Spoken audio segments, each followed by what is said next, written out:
ፈጣጣው ደራሲ ኢዮብ ካሳ ተራኪ መርሻ ካህሌ ከአዲስ አድማስ ጋዜጣ የተወሰደ የጋዜጣው ዜና እንደ አጭር ልቦለድ ፈጣጣው ይህ አስገራሚ ታሪክ የተፈጸመው በቤኪንግሃም ቤተ መንግሥት እንግሊዝ ሀገር ውስጥ ነው። ሐምሌ 1982 ማለዳ ላይ ነበር። ሕይወት የተለመደ ዑደቷን ቀጥላለች።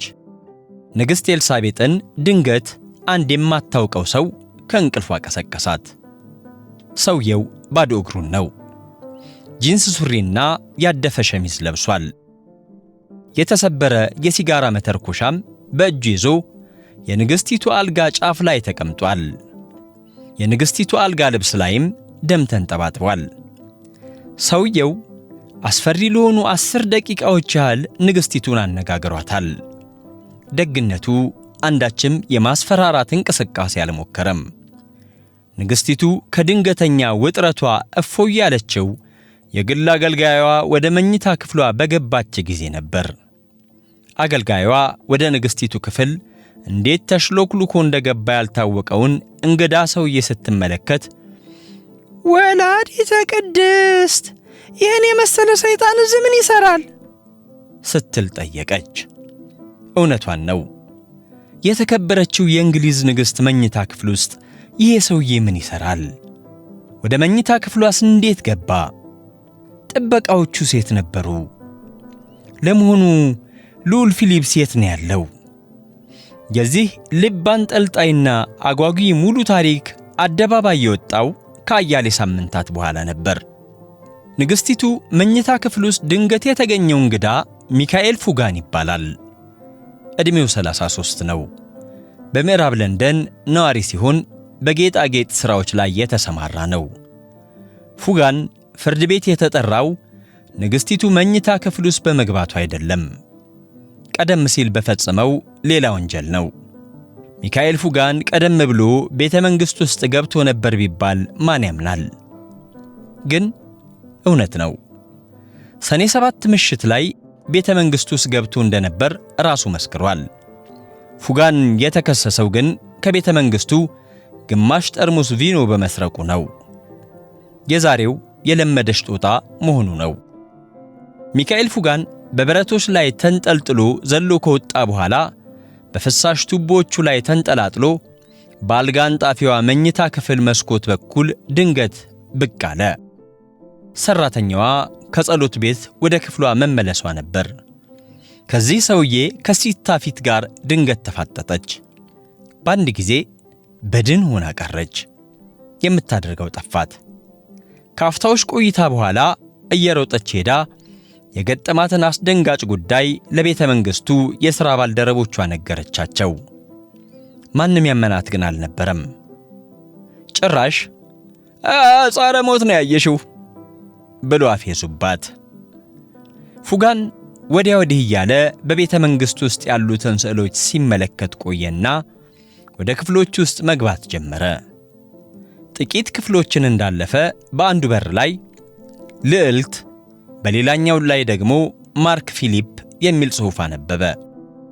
እንቅልፍ ላይ ይሆናሉ በሚል ሊረብሻቸው አልፈለገም።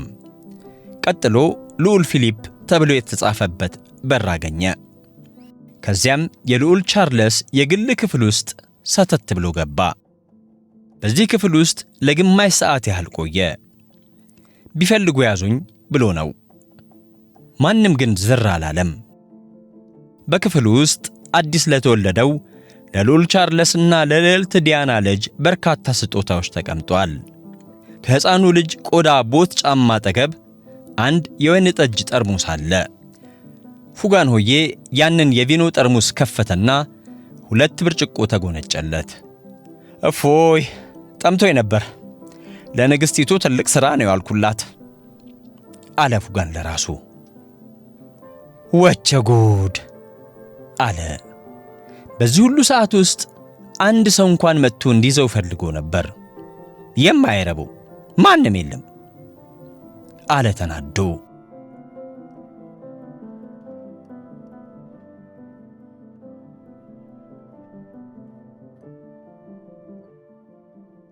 ፉጋን ለሁለተኛ ጊዜ ወደ ቤተ መንግሥቱ የገባው በአምባሳደሮች መግቢያ በር በኩል ባለው ብረት ላይ ተንጠላጥሎ ነው።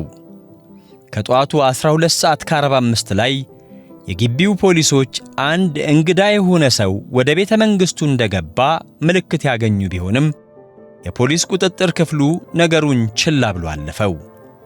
ምድር ቤት ውስጥ ባለ አንድ ያልተቆለፈ መስኮት በኩል ዘሎ ወደ አንድ የቴምብር ክፍል ውስጥ ገባ።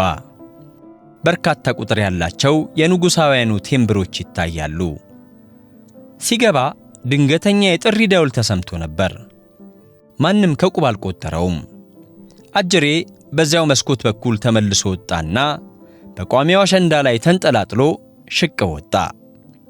ጫማና ካልሲውን አወለቀና ሰራተኛዋ ባልዘጋቸው ሌላ መስኮት በኩል በመዝለል ወደ ውስጥ ገባ። ለሩብ ሰዓት ያህል በቤተ መንግሥቱ ኮሪደር ላይ ቢንጎራደድም አንድም የጠየቀው ሰው አልነበረም። ሚካኤል ፉጋን በቤኪንግሃም ቤተ መንግሥት ዙሪያ የተተከሉትን ልዩ ልዩ የማስጠንቀቂያ መሳሪያዎች አልፎ በግድግዳ ላይ የተሰቀሉትን ስዕሎች እየተከተለ ከጋለሪው ጋር ወደ ተያያዘው የንግሥቲቷ የግል ክፍል ደረሰ።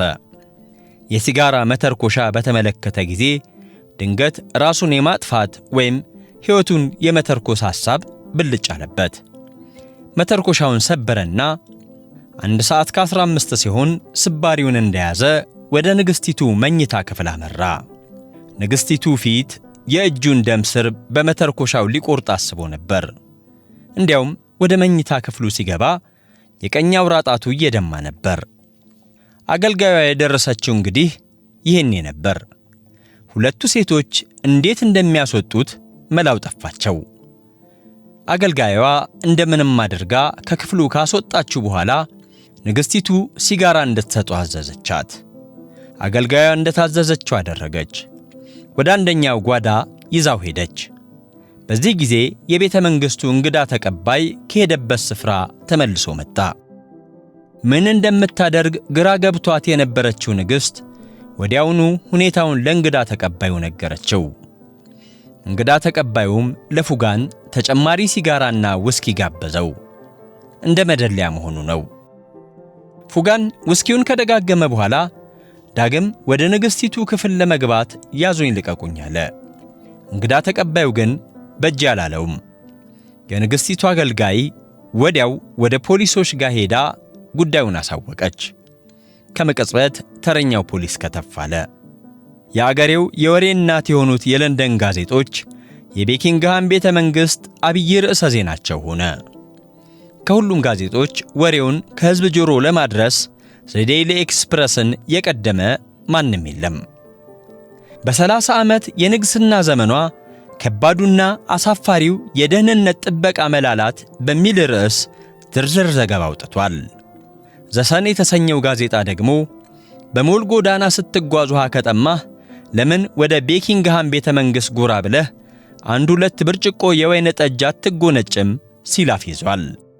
በቤተ መንግሥቱ በተፈጠረው ድንገተኛና ያልተጠበቀ ሽብር ብዙዎቹ የመንግሥት ባለሥልጣናት ተደናገጡ። ጠቅላይ ሚኒስትር ማርጋሬት ታቸር ቤኪንግሃም ቤተ መንግሥት መጥታ ለደረሰ ሁሉ በመንግሥት ስም ይቅርታ ጠየቀች። በአደጋ ጊዜ እንደሚሆነው ሁሉ አስቸኳይ የምክር ቤት ስብሰባ ተጠራ። የሀገር ውስጥ ጸጥታ ኃላፊው በደህንነት ጉዳይ ላይ ንግግር ለማድረግ ወደ መድረክ ሲወጣ በሰዎች ገጽታ ላይ ንዴትና ብስጭት ይስተዋል ነበር። በቅርብ ዓመታት ተጨማሪ የጥበቃና የደህንነት እርምጃዎችን በቤኪንግሃም ቤተ መንግሥት ማድረጋችን የሚታወቅ ቢሆንም በቅርቡ የተከሰተው ሁኔታ ገና ብዙ መስራት እንደሚጠበቅብን ይጠቁመናል። ከዚህ ብዙ እንማራለን እያለ ኃላፊው ሲደሰኩር የምክር ቤቱ አባላት በማሽሟጠጥና በማፌዝ አፋቸውን አጣመሙ። የሸርደዳ ሹክሹክታ ይሰማ ጀመር።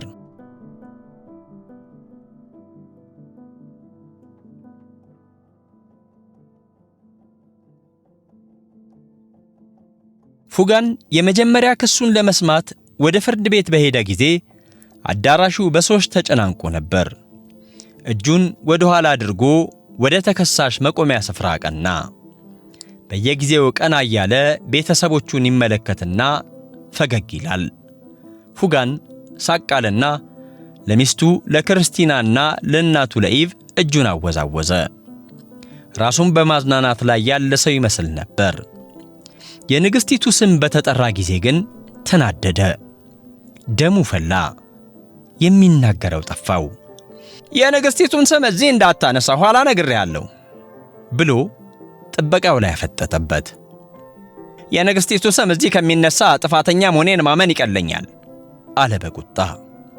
በእነዚህ ሁሉ አስደንጋጭና እንግዳ የሆኑ ጉዳዮች ውስጥ በእርግጥም አንድ ነገር ግልጽ እየሆነ መጣ። ሚካኤል ፉጋን ንግሥቲቱን ከማክበርም አልፎ ያመልካታል።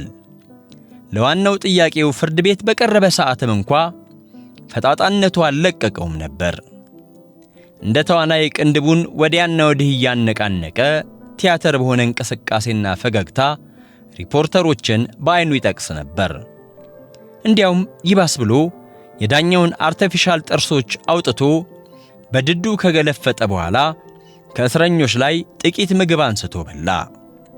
በፍርድ ቤቱ መሐላ እንዲያደርግ ሲጠየቅም እኔ ሃይማኖት የለኝም የእርሱ አምላኪ ነኝ ሲል መለሰ።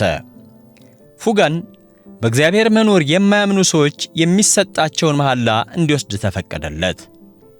ከላይ ጀምሮ አነበበው። እባክህ ስምህን በግልጽ አንበበው አሉት ዳኛው። በካርዱ ጫፍ ላይ የሰፈረውን ትዕዛዝ ጣራ ሰንጥቆ በሚወጣ ድምፅ በድጋሚ አነበበው። ዳኛው ሳይቀሩ ፈገግ አሉ። ለምንድነው ወደ ቤተ መንግሥቱ የገባኸው? የዳኛው የመጀመሪያ ጥያቄ ነበር። አንድ የሆነ ድምፅ ብሎ ፉጋን ሳይጨርሰው ቀጥ አለ። ዳኛው አይን አይኑን እያዩ ትንሽ ከጠበቁት በኋላ ጥያቄውን መልስ እንጂ አሉት። ፉጋን ኤሌክትሪክ እንደያዘው ሰው ዝም ጭጭ አለ። ዳኛው ቁጣ በተቀላቀለበት ድምፅ ለምንድነው ወደ ቤተ መንግሥት የገባኸው ብለው አንባረቁበት። አንድ የሆነ ድምፅ ግባ ብሎ ሹክ አለኝ አላቸው። በፉጋን መልስ ዳኛው ተገረሙ። አዳራሹን ከሞላው ሕዝብ ጉምጉምታ ተሰማ። በቃ የገባህበት ምክንያት ይሄው ነው? ዳኛው ጠየቁ። አዎ ይሄው ነው፣ ደግሞም ለንግሥቲቷ ብዬ ነው። ዳኛው የበለጠ ተገረሙ። በአዳራሹ የተሰበሰበው ሕዝብ ልቡ ተሰቅሏል። ቀጥሎ ምን ሊል ይሆን እያለ በጉጉት ይጠባበቃል። እንዴት ነው ለንግሥቲቷ ብዬ ነው ስትል? ዳኛው ጥንቃቄ በተሞላበት ሁኔታ ጥያቄያቸውን ሰነዘሩ። ደህንነቱ አስተማማኝ እንዳልነበር አስብ ነበር አለ ፉጋን በራስ በመተማመን ስሜት። እና ካንተ ወደ ቤተ መንግሥት መግባት ጋር ምን ያገናኘዋል? ዳኛው ጠየቁ። በቃ ግምቴ ትክክል እንደሆነ አረጋጋጥኩ አለ ሚካኤል ፉጋን። እንዴት? ዳኛው በግርምት ተሞልተው ጠየቁት። ዘልዬ ወደ ቤተ መንግሥቱ ስገባ ማንም የጠየቀኝ የለም። ከአንዴም 2 ጊዜ። እሺ ንግሥቲቷ ብትደፈርስ? ሌላ አደጋ ቢደርስባትስ? አለና በሐዘን ስሜት አቀረቀረ። ወዲያው ቀና ብሎ እኔ በበኩሌ ባለብኝ የዜግነት ኃላፊነት የንግሥቲቱ ደህንነት አስተማማኝ እንዳልሆነ አሳይቻለሁ አለ የቆመበትን ጠረጴዛ በእጁ እየደበደበ። ተፈጸመ።